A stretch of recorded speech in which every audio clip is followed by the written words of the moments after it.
Hey friends, in this quick tutorial I'm going to show you how you can change blogger website language. So without any more time wastage, let's jump to video. First I log in my blogger website. So you need to do this work. So you can see here the lots of option, post, starts, comments, earning, page, layout, theme, settings. So you need to just click on settings, then blogger website title, description, blog language. So just click on blog language. You can see here the lots of language available.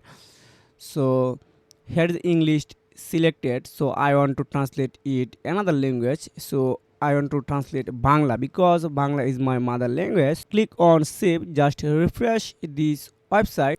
It's working a few minutes after.